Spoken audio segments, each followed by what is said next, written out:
You said about 27 buzzwords just now, and every single one of them was like, oh, yeah, I like that too. Oh, yeah, that's cool too. Oh, I definitely want to go there. Welcome to the Optimal Performance Podcast. I'm glad you're here. Hey, great to be here, Sean. Do you like the term biohacking?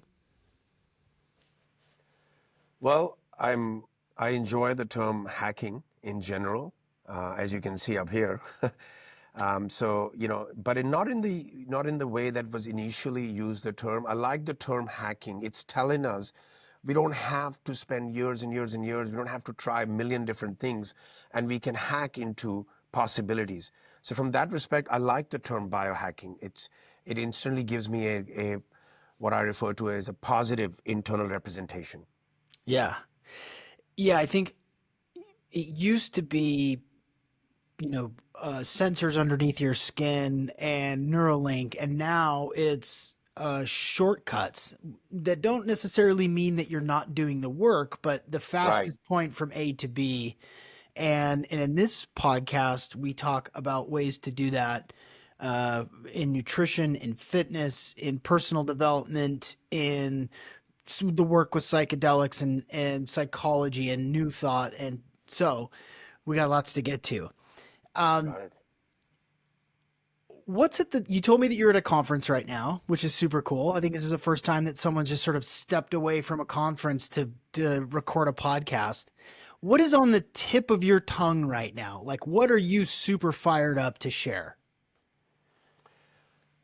What is the tip of my tongue? I love that. I would say this phrase that I use, hidden mental barriers, only because I've been talking a lot about it.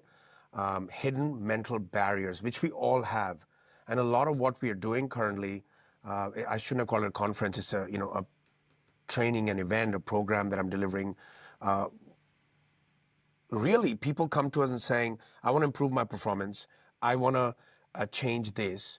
I want to overcome this, right? Whether it's in relationships, business, personal performance, it always goes back to there is something that is not letting you. Something is in the way.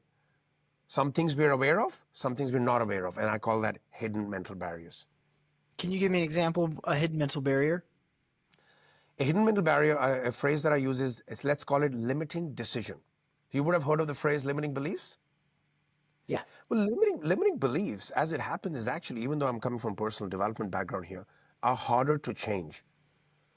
But limiting decisions, what we are saying is if an event happens, and I'm going to bring up this term a lot, Sean, so you can definitely note this down because you may want to bring that back to me, is SEE, significant emotional events. Not just emotional events, not just someone ringing you up, or, telemarketer making you upset. We all have certain amount of significant emotional events. These are events, something happens, and we get either shocked or there's a cocktail of emotions involved. It could be anger, sadness, fear. It could be, hurt, whatever it is. And when these significant emotional events happen, Sean, and I've done this extensive testing on it, teaching it, looked at my own life, looked at my students, something happens at the nervous system level. We could make a decision. We may not be aware of it. Look, I auditioned for singing when I was in high school. Terrible, terrible idea. I don't know why I did it, but my God, I didn't even know much about holding the microphone properly. Walked up to the stage, did it, and you know what? The worst thing can happen to a high school guy. Like I'm singing, the speakers are screeching because I didn't know how to hold the microphone. Apparently, you have to hold it near your chin or something. I didn't know that. I said, oh, everyone's auditioning, I'll do it. And a whole bunch of girls in the back couldn't stop laughing, right? Oh, it all looks very cute at the time. And then I walked down the corridor and they're all having little, that's the worst thing that can happen to a high school guy. Like, that's like close to death. Like, oh, shit, what did I do? But at that moment, I would have experienced what's called a significant emotional event, right? Sadness, anger. And I didn't realize until 10 years after that I made a decision at the unconscious level, subconscious level, not necessarily immediately aware of it, that I should never show up in front of audiences or groups. Can you believe that? Like my whole life purpose is that now. That's all I do. But for 10 years, I could not even contemplate that. It didn't even occur to me as something I should ever do. It wasn't until I did a lot of this work, neurohacking. There's a specific visualization way, went back to the event, disconnected the emotions from the event, placed a new replacement decision that I can speak in front of anybody, anytime I'm confident, and entire life changed. Now that was a hidden mental barrier. I invite everyone listening right now or watching on YouTube to think of that thing. And high school, because it's so formative, there's probably a number of different events that each of us experienced that had some sort of, that significant emotional event. I want everybody to kind of think of that as an opportunity for growth, because not all of us are experts in this, right? And here's the thing that I keep reminding my listeners of. You could read a bunch of books, you could watch a bunch of YouTube videos, listen to a bunch of podcasts, and you can kind of understand it theoretically, academically, kind of grok some of these things. But until you put it into practice, until you start tinkering around with this, whether it's hypnosis or NLP or tapping or, you know, different methods, it's all etheric and none of it's grounded, none of it's practical. But I want everybody listening right now to be thinking about, oh, okay, maybe that first time I got denied by a boy or girl, maybe that really crippled me in some way, or that first, I missed the game winning goal in the in the finals, and I didn't realize it bothered me as much as it did. Mm, So as you think about how you just described what you did to pull out the emotional charge from that event and then yes. replace that with something else, can you dive into that just a little bit more detailed? Yeah, thanks, Sean. So I love what you just said there. This is not scary. With the right technique, you got to do the work. The books and the YouTube videos, they're all really, really good to heighten our awareness. But there are things that are stored in our nervous system. We got to undo them. We got to undo them. Like I looked at, one of the major significant emotional events of my life was at the age of 5. And when I tampered with that one, I think I've had decades of issues because of that event, but I didn't know. Just working on that one changed the trajectory of my life. So going back to your question, um, so first part is knowing what events are shaping your life. No point lying to yourself. We all have certain events that shape our life. How do you find out? You ask yourself, does that event have any relationship with my current situation in life? It's a very simple question. Think harder. Okay, dad said this, or I lost this at school, or I had this fight, or there was this burglary. Like in our home, when I was growing up, a house got burgled. Right? Doesn't sound like a very big thing right now, but I was petrified, Sean. How do I know that? Here I am, at whatever age I was in my 20s, 30s. Whenever I was telling anyone about that event, I could feel that fear back again. Wait. What's that? The event is not happening anymore. It's done 20 years ago. What's that? That's really what gave to the idea that I call Energy Cube. If you want to check it out, you look at the book I've written called Energy Cube Secret. I really define this how these events are gone, but they're alive in your system. How do you know that? Well, you can still feel the emotion. The brain doesn't know the difference between real and imagined. Why has the brain decided to keep that event alive? Why is my energy, this energy that I need to create the future, why is it staying on that event? Why? Well, I don't need it anymore. I can look at it just like a movie with no emotion. Sure. Mhm. Right? So, to your question, we go and determine what the event is. There's specific processes, but essentially the principle is you go back and you, not for long, this is not therapy. We don't talk about what happened and for 10 years. No. We just go there. There's a specific to notice what emotions are present. Then we come back out of the event. Right? And there are certain dissociated ways. So here's the event, here's where you are. So you got to be able to observe the event away from it, even if you see yourself in the event. Now you get the opportunity to firstly recognize what is the possible decision I made there about myself, about life, about possibilities, about other people, doesn't really matter. And what would I rather replace it with now? So a new decision, so a specific process, and it's done in kind of semi-trance. So a new idea gets installed and gets connected to the event. Yeah, yeah, yeah, Talk about hacking. yeah. I mean, yeah, that The reason that I like that is because if you obviously you have a process, trance state hypnosis, Yeah. you've got a way of taking people there to do that. It's tough to do that on your own. Um, the interesting thing to me is that's what a lot of people think therapy is for. They'll hire a therapist because of some capital T trauma or lowercase t trauma that happened in their life. And they hope that by going to a therapist and processing that trauma or alchemizing that trauma, which is what you're doing, really, they think that that's going to help them move forward in their life. And maybe it's the model of therapy, or maybe it's just the lack of skill with therapy that people just get stuck there. They'll get stuck there for years. And I've seen this, I know you have too, where people are stuck. They keep going Years. and they rehash it. They pull it apart and look at it from all the different sides. Okay, this is why I am who I am. Oh, okay, that's validating, but that's kind of for a lot of people where it stops. They can't move now forward and build a plan beyond Yes. that reality, right? So maybe speak.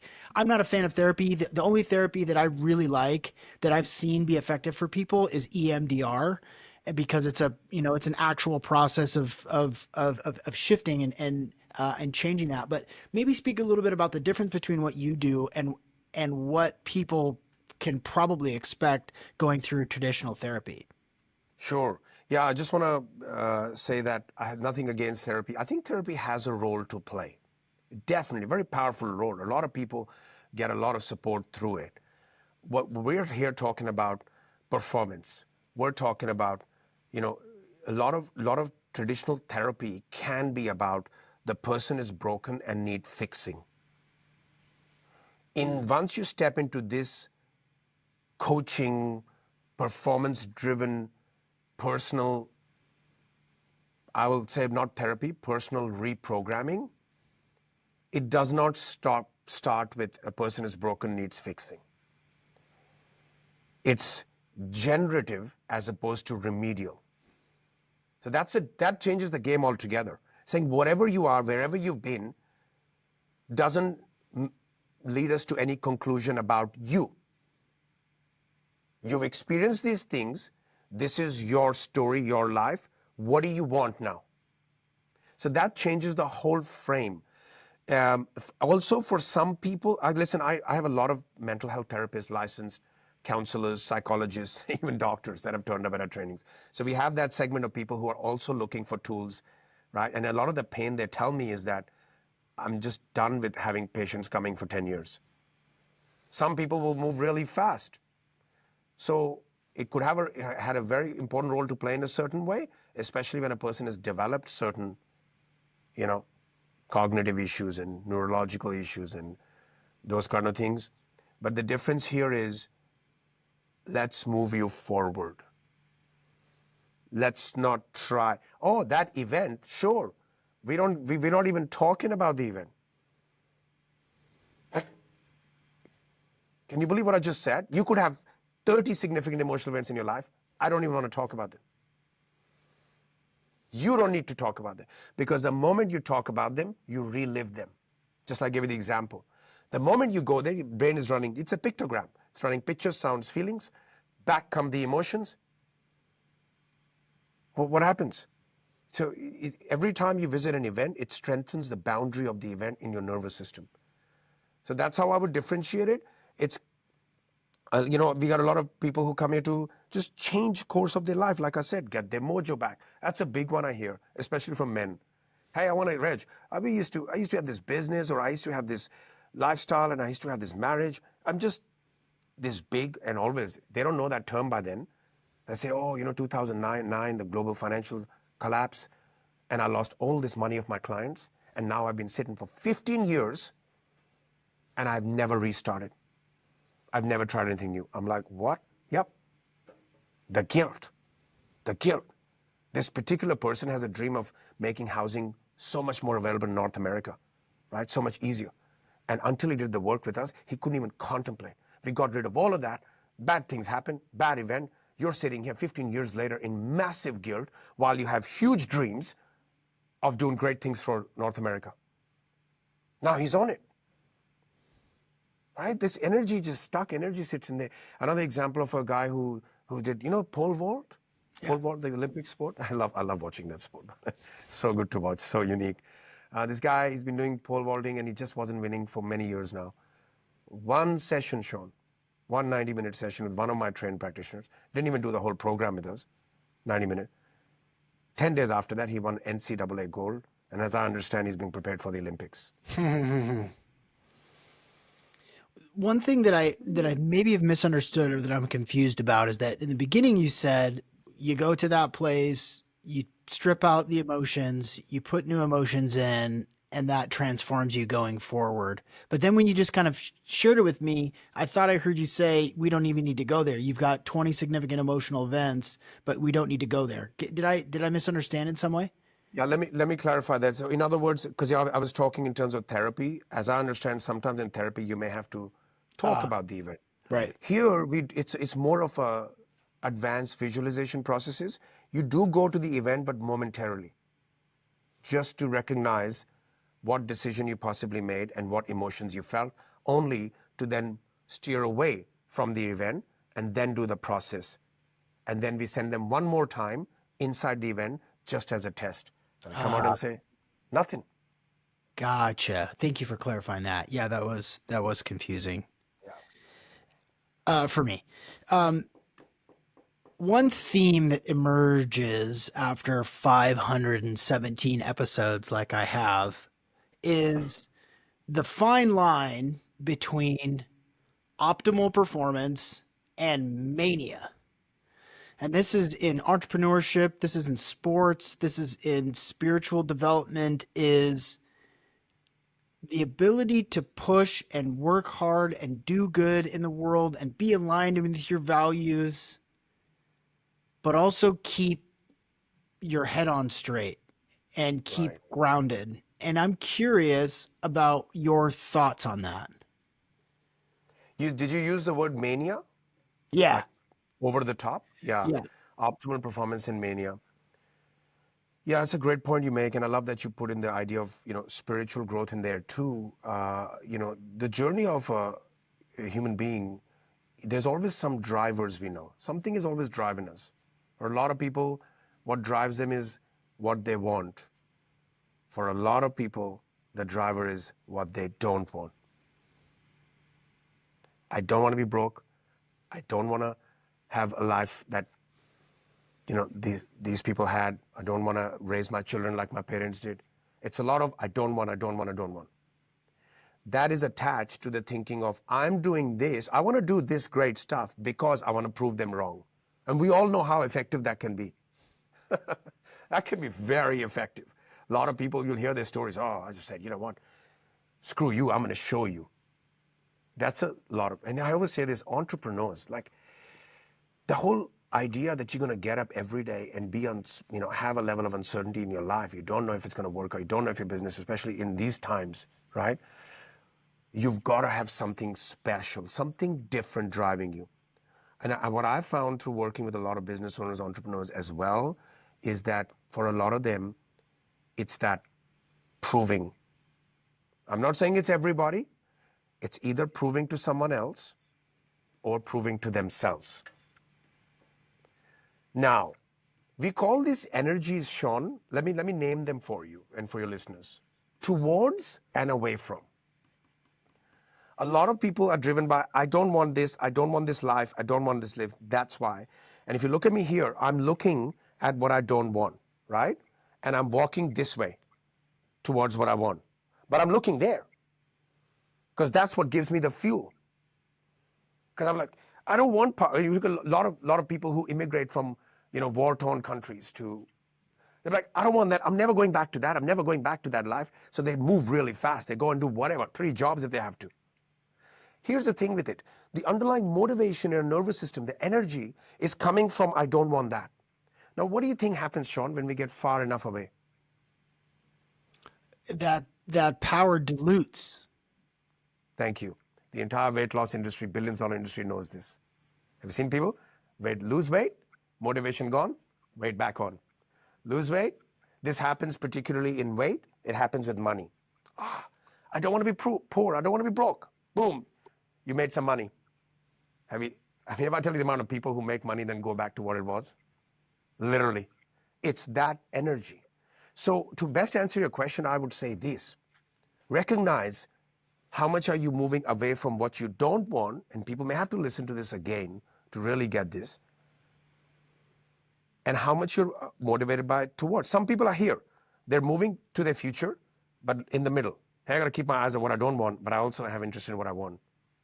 Some people, Sean, are literally, hey, that's not even happening today. That's what I want.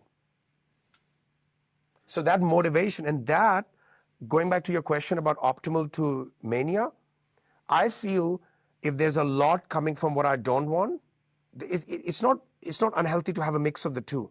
But if there's a lot away from and for extended periods of time, I feel there's a greater chance of what you called as mania. Like there is, where do you stop?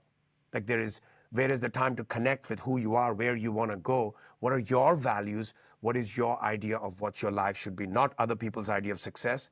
The key difference is when you're saying, what is my idea of success and fulfillment? And I believe that's hard to get until you're looking there more of the time.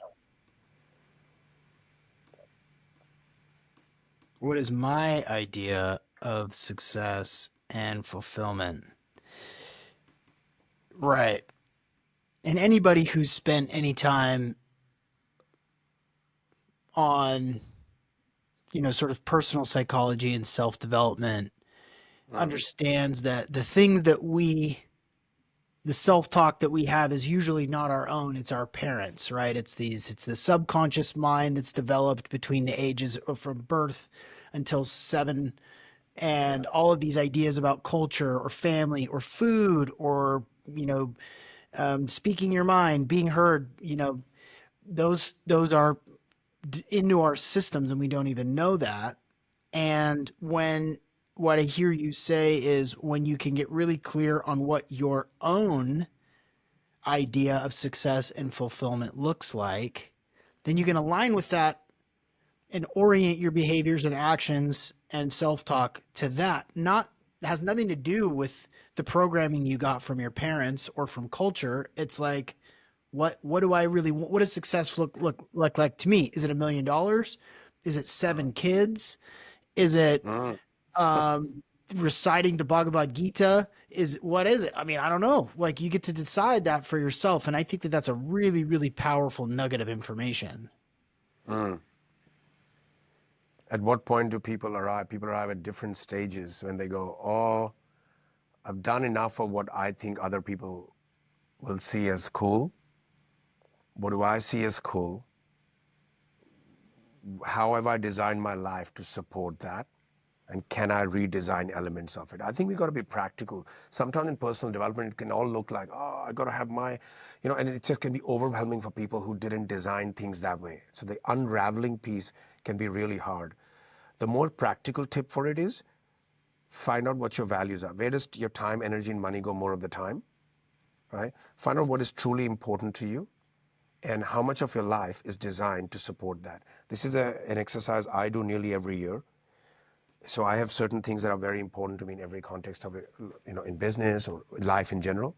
Like for me, ideas like energy is one of my top values.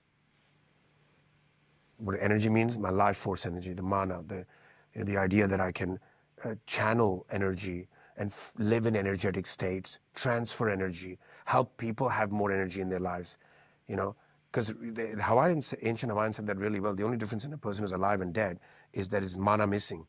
Mana is like the life force energy.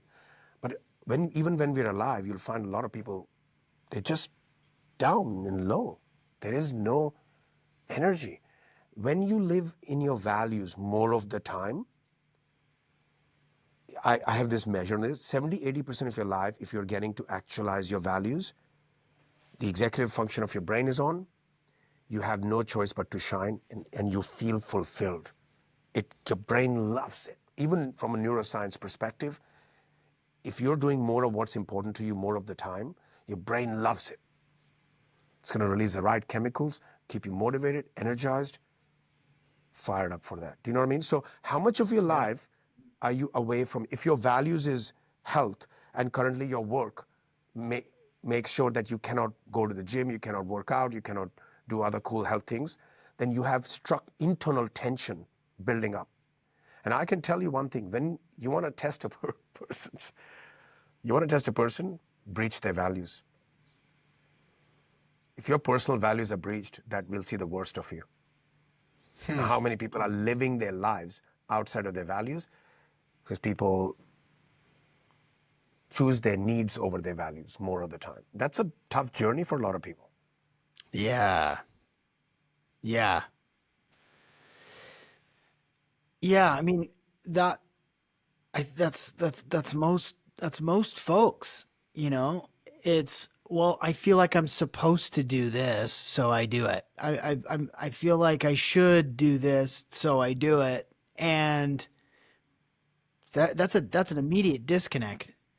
Now, yeah, it's important to work and make money. It's important to, you know, stay healthy and energetic. But if everything that you do goes against that, how hard you work, how little you see your children, how little you sit in meditation or prayer, then and Yes. then your body knows, right? And your brain knows.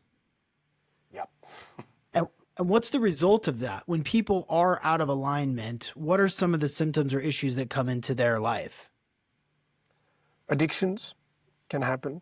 Behaviors that we know are not right, they can go from one to the other because it's the conscious mind rests. If you have a lot of alcohol, the conscious mind, the judgment, the thinking mind that is always can see, oh, I'm not in my purpose, I'm not in my values, I'm not doing what I'm supposed to, is out of the way. That can happen. I mean, at the risk of sounding controversial, I mean, we say this all the time. Obviously, dis-ease. You're not at ease with who you are. It leads to dis-ease. Diseases, build up in a body quite rapidly due to significant emotional events, number one, and number two, being too far away for too long period of time outside your values. Because like you said, your brain knows, your body never lies. The other symptoms is I feel it's, more behaviors. That inability to connect with people, to relate with people, getting triggered over small stuff. What does that do? That damages relationships. Those are some of the I'm things trying. that we've seen over and over again. Yeah, I'm trying to think what else are symptoms of that misalignment of what you say is important to you, but you're not doing anything about. About it. Yeah, I mean, distraction is a big one. You know, people who are just chasing dopamine hits from cell phone or online gambling, or like just distracting yourself. I mean, I know that for me, that's something that I've been conscious of and kind of working on is, I've been an entrepreneur, I haven't had a boss in 12 years, lots of uncertainty all the time. And it does feel pretty good to take a break and scroll through X Yeah. and read a bunch of stuff and get fired up that way. So I think distraction is another one of those things as a coping mechanism. Yeah, Overeating, and sugar. some of those distractions may not be harmful as long as you're strategic about it. It's when they become addictions, like when you just cannot help yourself all the time, and it's having a detrimental effect on your life. Yeah.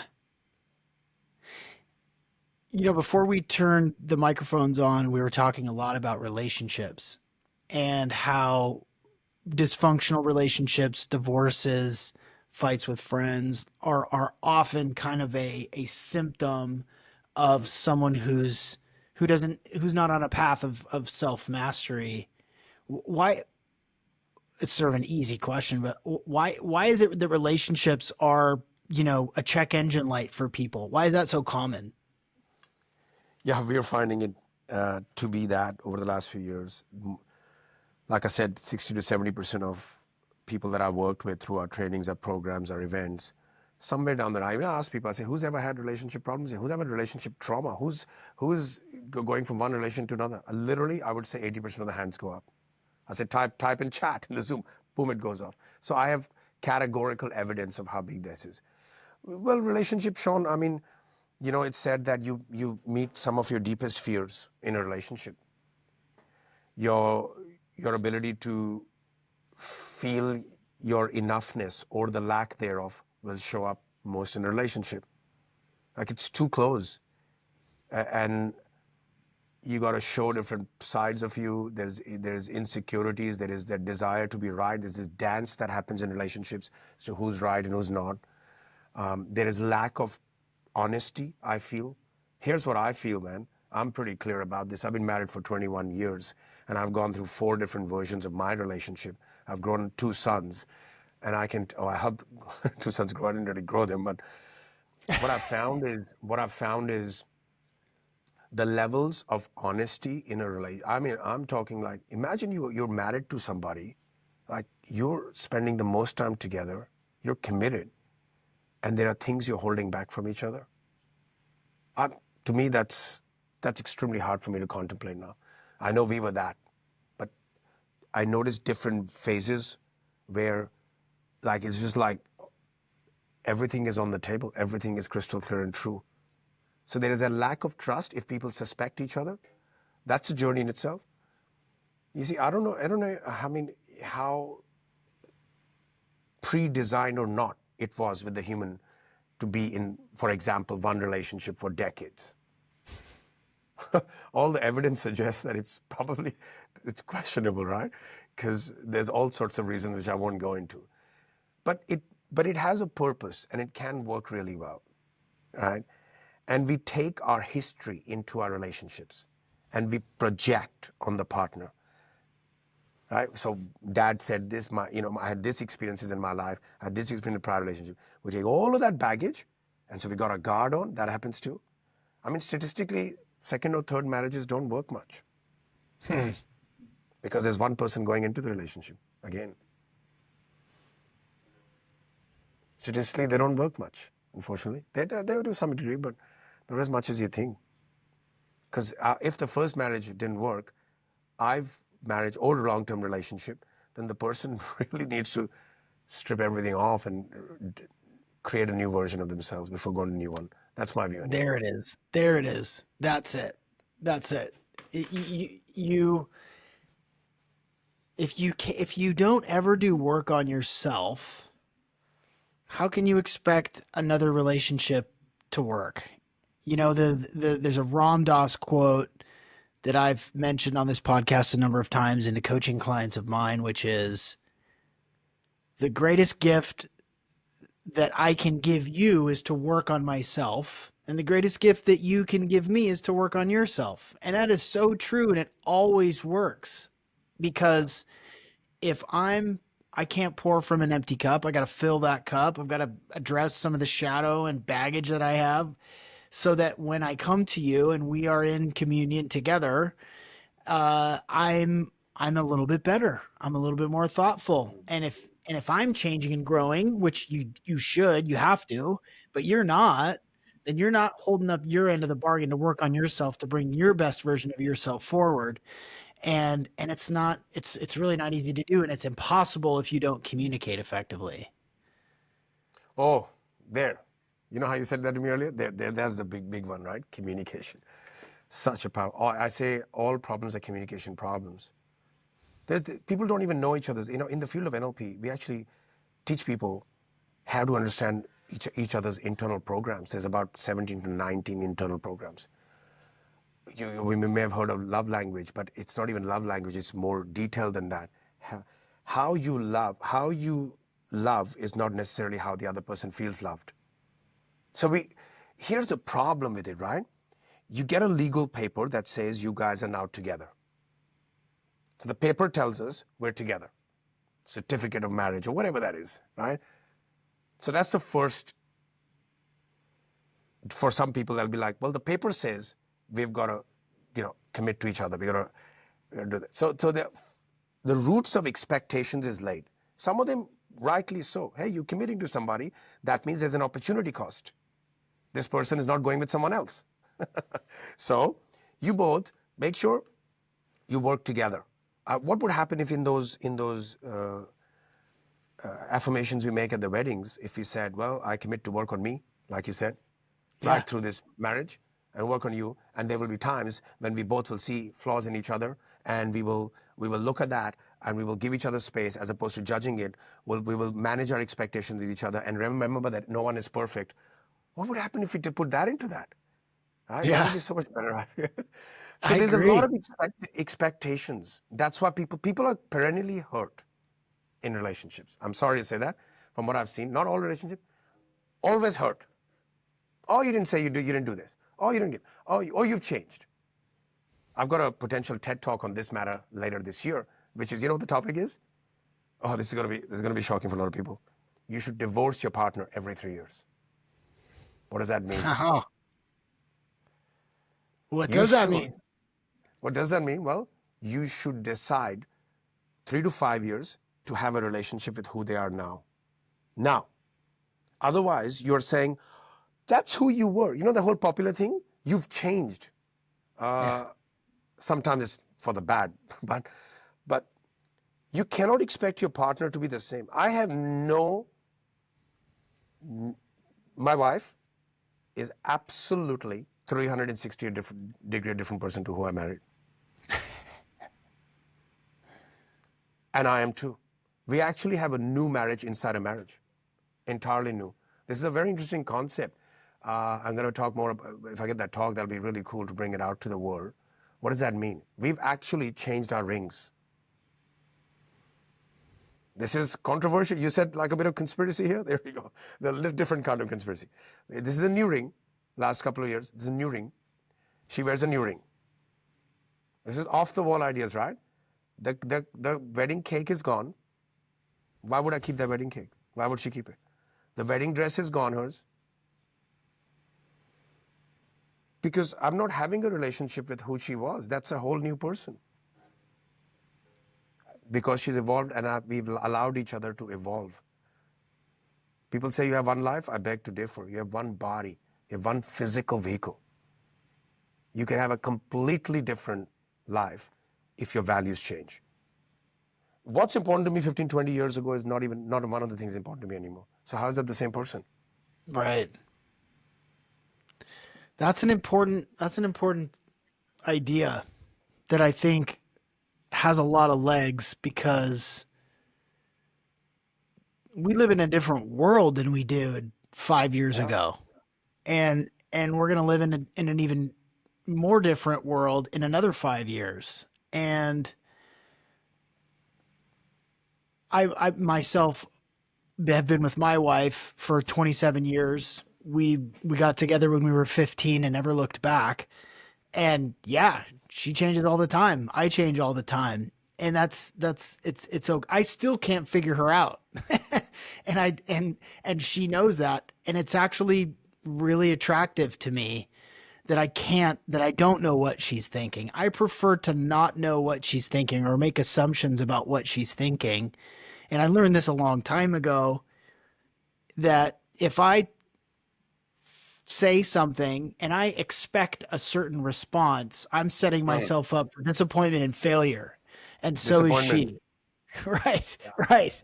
And I don't know, she's still mysterious to me. And I think that I am to her too. And that's a really beautiful thing. So I think that idea that you're developing is a really good one that I think a lot of people would benefit from.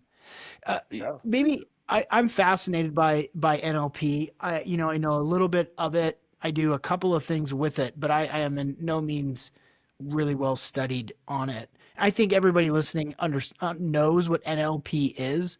Can you Yeah. give us an example of a technique that you like to use for high performance? Oh, where do I start? There's a lot of techniques. So for high performance, what does high performance require? It requires, there's a few different areas we can go with this. Number one, there are limiting blocks. There are limiting self stories we have, limiting ideas about ourselves. So one part is the getting rid part. That I spoke to you earlier about limiting decisions. Get rid of them. Get rid of negative emotions and significant emotional events. So that's the emotional cleanup part. In terms of high performance, the other part is what do you want and how to make it more achievable, right? So goals are either more achievable or not, depending on how you set them. So here's a technique I would say. Here's a very simple one, right? There's a whole expanded version of it, but this everybody can apply now. So say you decide, I want this to happen, become crystal clear about it, the outcome you want. Always know the outcome you want.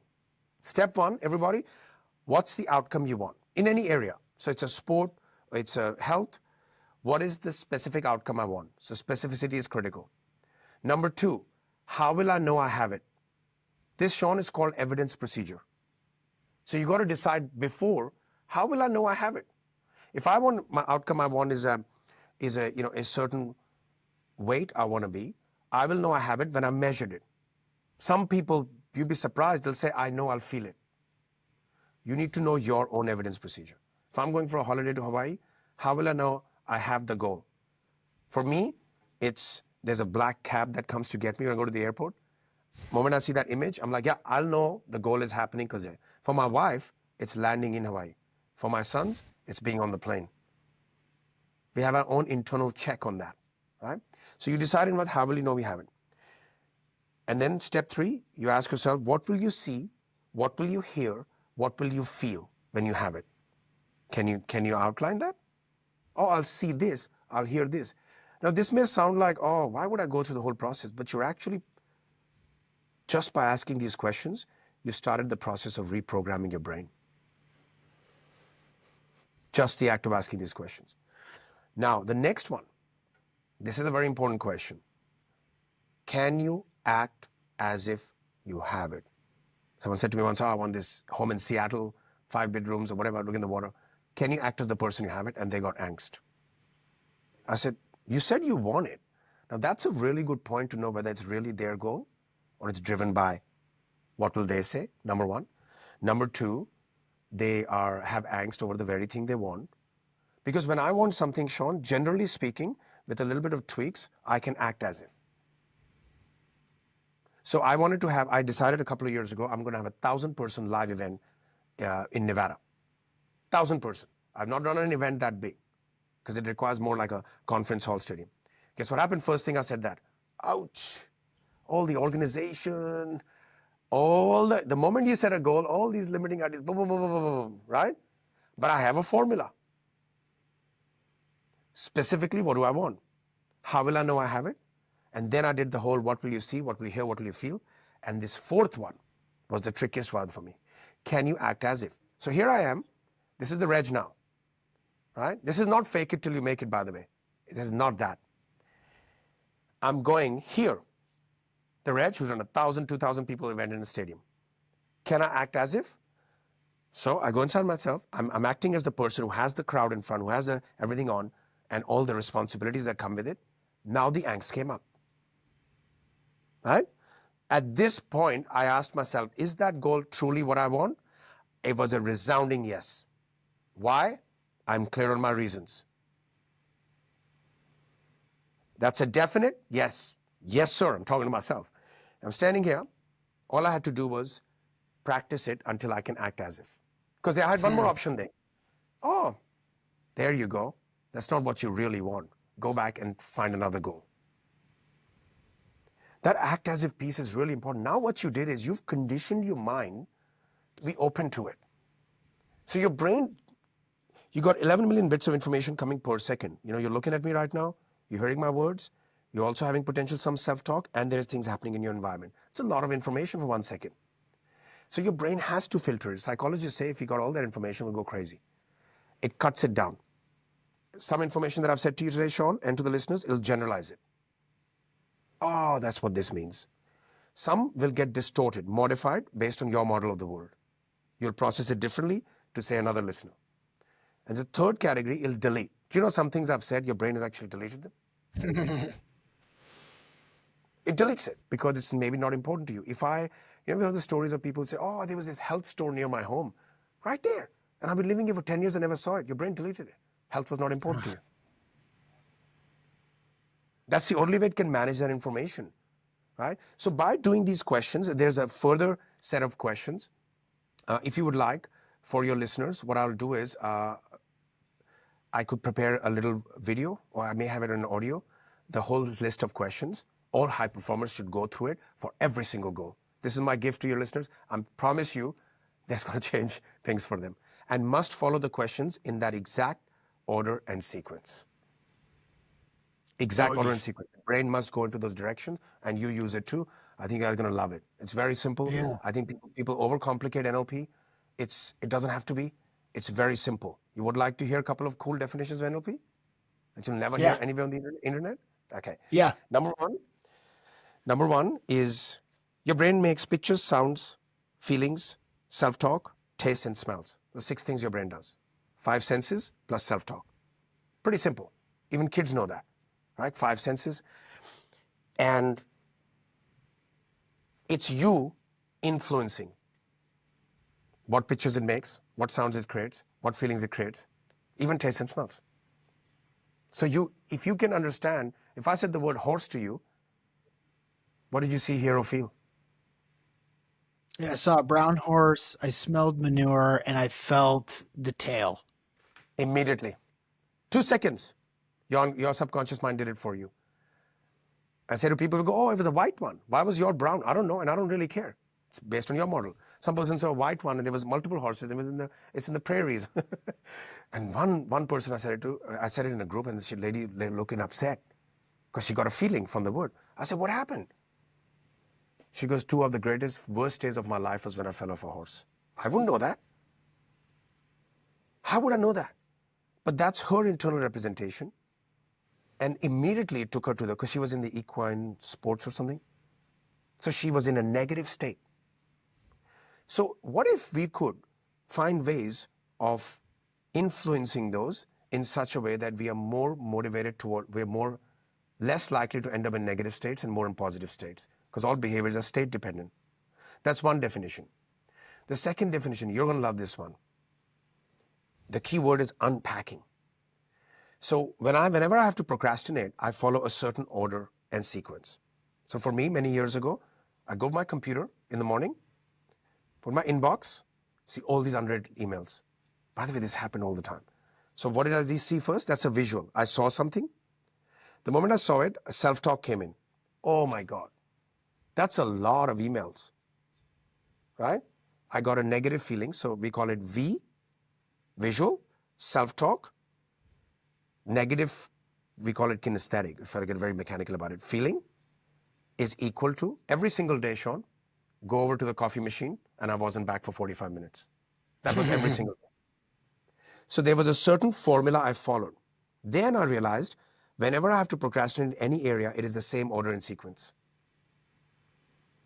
I work with people who are suicidal. It's always the same sequence. I heard my dad's voice, auditory.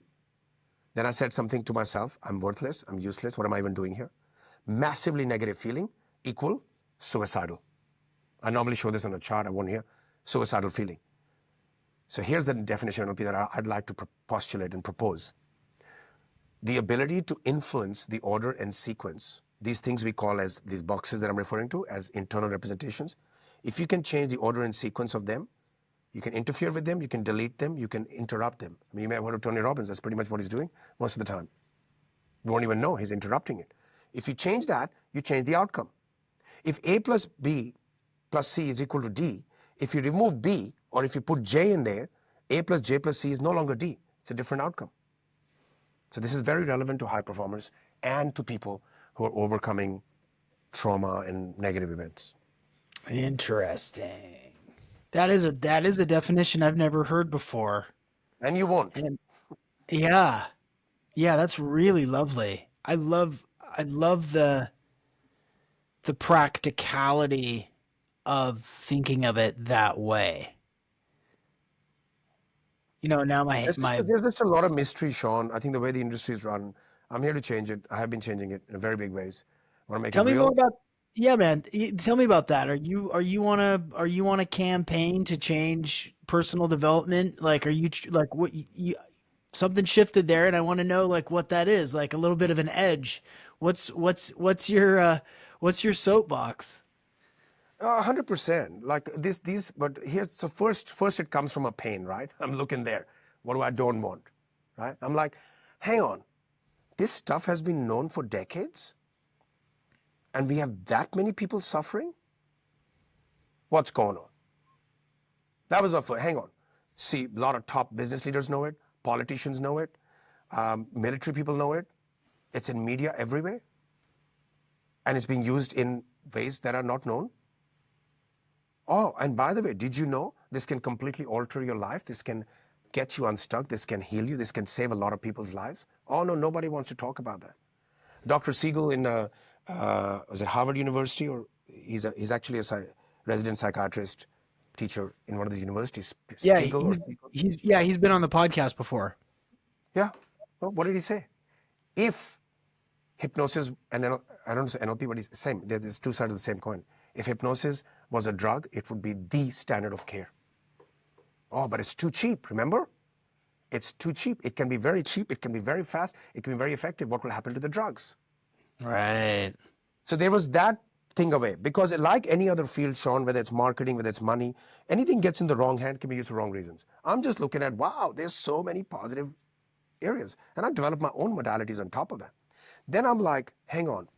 The towards now, away from, the towards angle is, what if we made it possible, mainstream, and undeniable to have this in our day-to-day lives? I want to be practical about it. This should help people have a better relationship with money. Most people have a terrible relationship with money. Terrible. I work with thousands of people, I can tell you that. But most people hate money. Can you believe it? And then they wonder why they don't have it. You don't have to be greedy about it, but you've got to have a relationship with money. You already have it, whether you know it or not. The other area, I want to see more results in people's lives rather than going to rah-rah, I want to see measurable results in people's intimate relationships. Second biggest area of pain. I'm telling you, you may not have it, some of your people may not have it, but I'm telling you, it's bad. It's really bad out there. People will never be able to fulfill their potential. People will never be able to actualize who they are if all they're living is in relationship pain. We got to equip people with some tools. That's what drives me. And the third one is, continually unpacking yourself and meeting new versions of you. I love doing that. I love it. And so what would happen if you have people who are not only at the, I say this with love, it has a purpose to it as well, but I find a lot of people are waiting for government, God, or insurance to save them. Yeah. What would happen if you give some of that, help people get some of their power back, make more decisions on their own? So yeah, there is a movement, if you will. I've actually started what's called the mental rebellion movement inside of this. So we are actually encouraging more people to throw these ideas, what they made us believe, whoever they is, that we are limited, that we are stuck, that there's not enough water, not enough land, not enough money, not enough, not enough, not enough. Everything says there's not enough. How long before it comes into us? I'm not enough. So we're going to change the narrative. We're going to be practical and realistic about it. Got to change the narrative. Because victim living is the standard living now, just so you know. Yeah. And technology is coming up so fast right now. The percentage rate of change is going to exceed the last 1,000 years combined just in the next couple of years. You can see Yeah. it. That's so I hope that answers your question. It That's what I'm does. It motivated does. about. Yeah. Yeah. Yeah. I'm glad I asked that because I'm up for it. That sounds like a great idea to me. It's like personal development isn't taught in schools. You can't take a personal development course in elementary school or in middle school or high school, and even in college. You can take some philosophy, but there's not, it's it's not a basis of awareness and education for people. We're not given frameworks or tools or formulas. The five senses plus self talk. The way that you've unpacked this and given that thing, the formula that makes somebody suicidal is just super fascinating. And yeah, we're gonna need we're gonna need this stuff going forward. And people keep saying to me, "Oh, I want to do something new." Uh, Last time I checked, our brain has been the same for 2 million years. Like people just looking for the next shiny thing. This has been around for that long. Sure, it got used in some not less than nice ways, but it's extremely powerful, Sean. And the people training in this matter. The belief system matters. Otherwise, you can go do off the shelf, go read it up. 99% of people come to me, they're like, I read everything about it, I've done it, but I don't know what I'm doing. You Yeah. gotta experience it. In our programs, you repetitively, by the time you leave the 7 days, you're boom, you're a new version.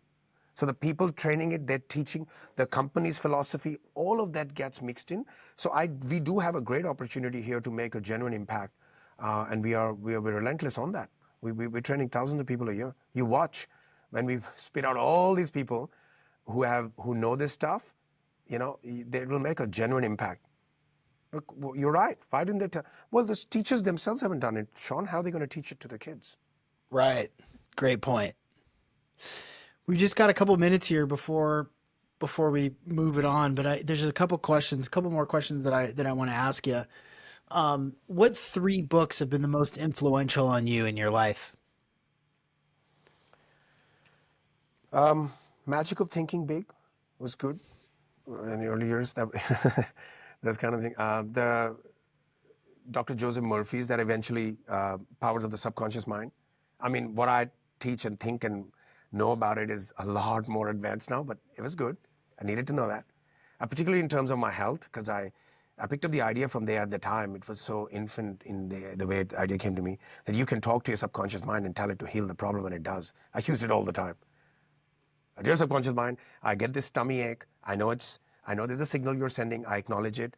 Thank you for sending me the signal. Now go ahead and immediately begin the healing process.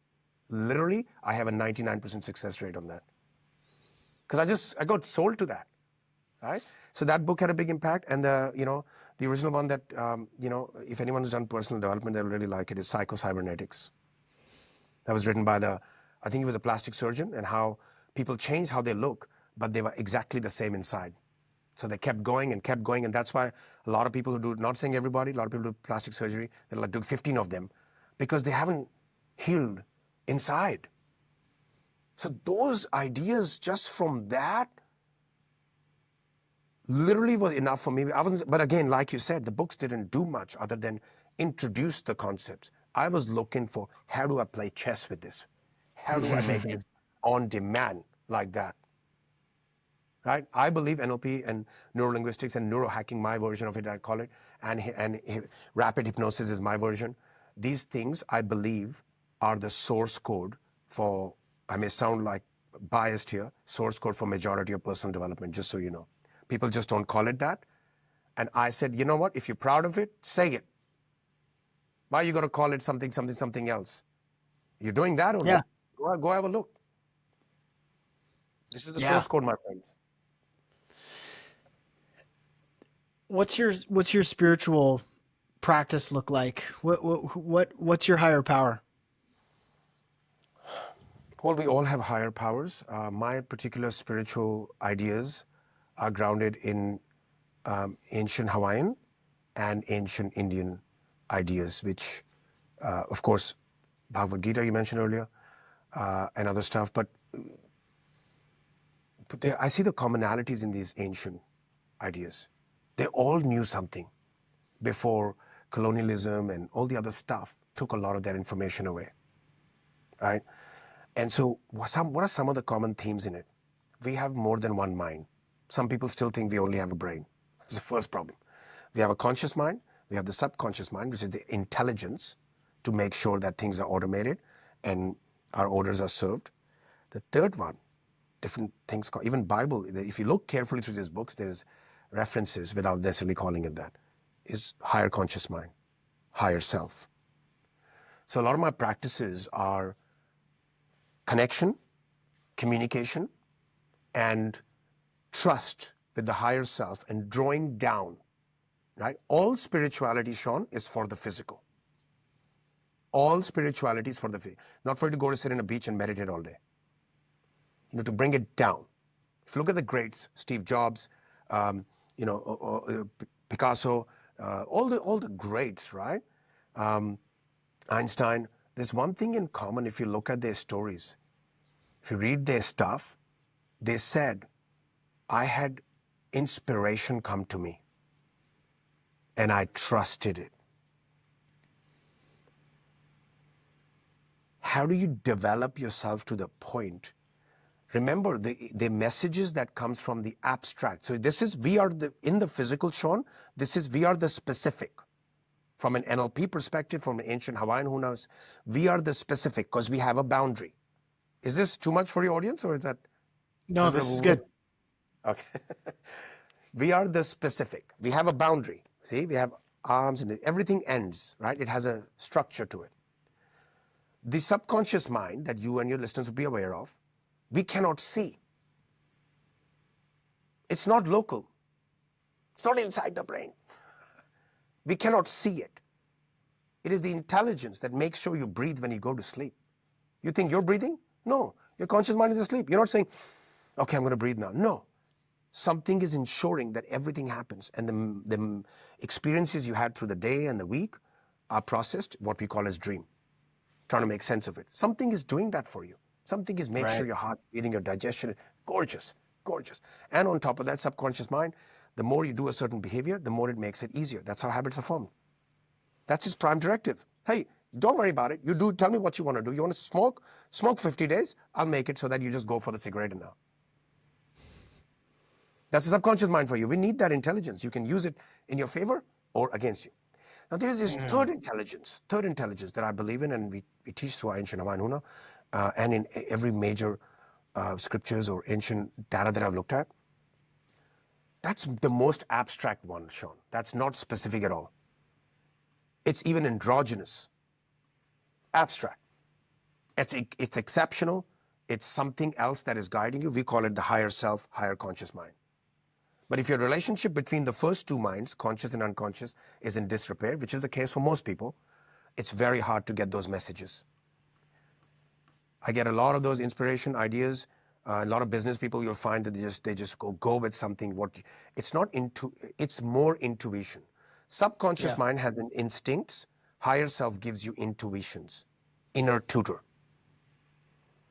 So that's my practice. I spend some time connecting with it. I spend time with certain breathing, because certain types of breath work channels provides an ability for more mana, more life force energy to enter your neurology. Because most people have an eyedropper of neurology and there's insane amounts of energy. That's my brand of spirituality there, Sean. I won't go any more into that. Love it. I love it. Thank you I'm glad I asked that question. That's great. Okay, so before we wrap this thing up, this is Reg. This has been perfect. This has been exactly what I hoped it would be. So thank you for giving all of yourself and sharing all this with us. Before Yeah. I ask the final question, where can people learn more? Where would you send them on the internet? On the internet, like I said, I want to do something for your people because you said a high performers. So Reg Malhotra, you'll have to get my spelling up there. Official is the Instagram account. If people want access to that, I'll do a quick video for you guys, or I have another masterclass I can give to. But this particular matter, I'll do a video. Okay, I'll ask the questions, and they can follow those questions and ask themselves before setting any outcomes they want. They can come to my Instagram, Reg Malhotra Official, DM the word Sean. DM the word Sean, and my team will know it's for that. Okay, that's one way. Second way is if they'd like to, your listeners, if they'd like to, I was going to say, I've just got to see, our team's very busy at the moment, but if they go to neuromastersacademy.com, neuromastersacademy.com, they will have the option, if they download something, they can book a call. If they'd like to book a call, be specific about what is it they're looking for. Where are they looking to make the specific improvement? And depending on what they want, we may be able to guide them to some, we have a free seminar from time to time. They can come to that. Or of course, they can look up our suite of programs. Then they can find out the dates and what's right for them and why is it right for them. So that kind of, I want to make sure that if they are aiming towards high performance, they pick the right program. So we have options for that. That's neuromastersacademy.com. Of course, I've got a bunch of videos and stuff that are floating around on Instagram, tons all the time. So if they just want content, they can have it there. Perfect. Thank you so much, and I appreciate the offer for the specific video of that process for high performance applied to any goals. That's gold. Okay, so here's the final question. It's a fill in the blank question, and I've asked this question, 500 some odd times. And this can be based on anything. It doesn't have to be specific, and you can elaborate as much or as little as you wish. Please fill in the blank. Everyone would benefit from knowing Um, I was going to say the generic power of your mind, but I want to be more specific than that. That no matter where you've been, no matter what's happened, no matter how bad it was, there is a specific way of getting out of it and focusing on where you're going. There's a very mechanical, technical ways you can get out of it. I don't care how bad it is. I've heard the worst under the sun. There is a way out. Reg, thank you so much for joining me today on the Optimal Performance Podcast. I love it. Thanks, Sean. Thank you for having me here.